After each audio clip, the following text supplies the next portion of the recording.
Bom dia, turma. Sou a professora Fernanda, professora de língua portuguesa. Hoje iremos dar continuidade à análise sintática de período simples. Falaremos sobre o sujeito. Antes de mais nada, precisamos saber o que é um sujeito e como achá-lo na oração. Um jeito fácil de encontrarmos qual é a expressão ou sentença que se refere diretamente ao verbo na oração é localizar o verbo e perguntar a ele quem ou o que. A resposta que o verbo nos der é o sujeito da oração. Vamos ao exemplo. O eleitor confia na honestidade dos políticos. Quem é o sujeito da oração? Só pode ser um mané. Exemplo. O eleitor confia na honestidade dos políticos. Quem confia na honestidade dos políticos? O eleitor. Então, eleitor é o sujeito da oração. Mas o que é um sujeito de oração? É o termo sobre o qual se diz alguma coisa. Lembrando que o sujeito tem um núcleo, ou seja, uma palavra principal que não pode ser retirada. Neste núcleo, que é a palavra mais importante, pode ser um substantivo, um pronome ou uma palavra substantiva. O sujeito nem sempre é evidente. Nem sempre há um sujeito.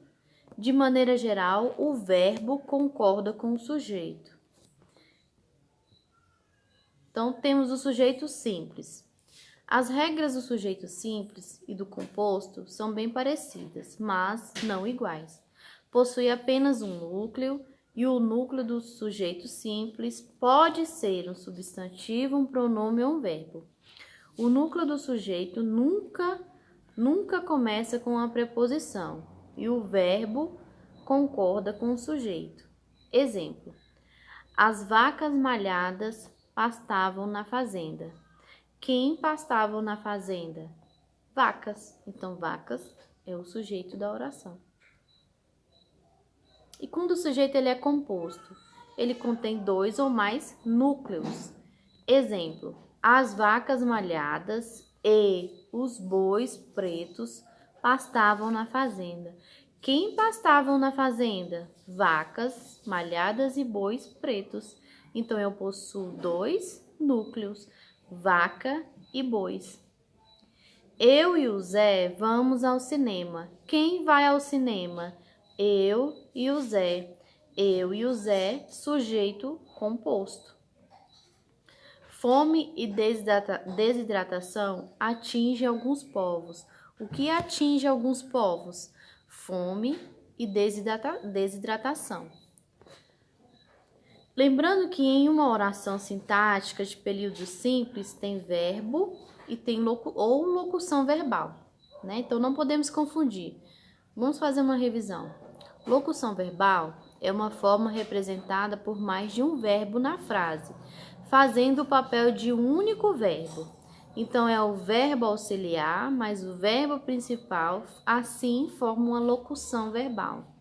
Nas locuções verbais, apenas o verbo auxiliar é flexionado.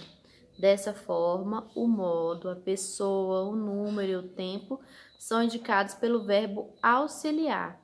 E alguns exemplos de locução verbal. Vamos lá? Exemplos. João foi encontrado pelo cachorro. João foi e encontrado. Foi do verbo ir e encontrado formam uma locução verbal.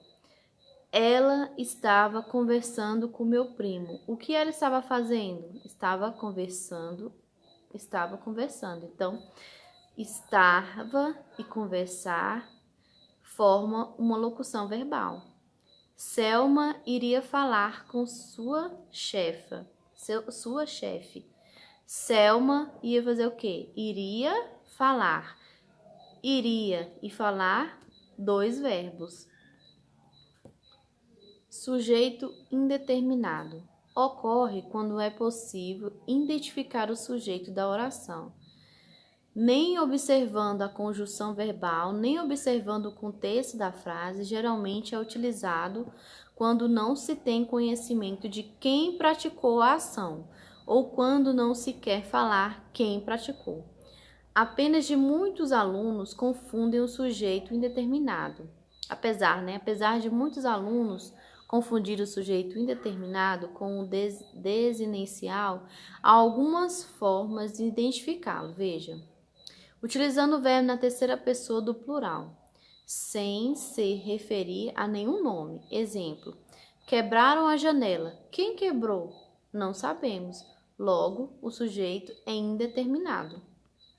Oração sem sujeito. É possível que haja orações sem sujeito. Os casos mais comuns de oração sem sujeito são verbos que exprimem fenômeno da natureza e os verbos fazer, estar, haver, indicando tempo ou fenômeno meteorológico. Primeiro exemplo, choveu e relampejou muito em Copacabana. Tem dois verbos nessa frase, choveu e relampejou. Nevou ontem de madrugada. O que aconteceu ontem de madrugada? Nevou. Nessas duas orações, eu não tenho sujeito. Verbo são, na frase, são 9 horas da manhã. E o estar muito frio. São e estar são dois verbos. Na frase, não tem sujeito. Agora é com você. Por fim, reconhecer os tipos de sujeito é reconhecer a intensidade do discurso. Para isso, é necessário exercitar bastante esse ponto da síntese e compreender bem suas diferenças. Então, assista ao vídeo com muita atenção e faça anotação em seu caderno. Bons estudos e até a próxima aula!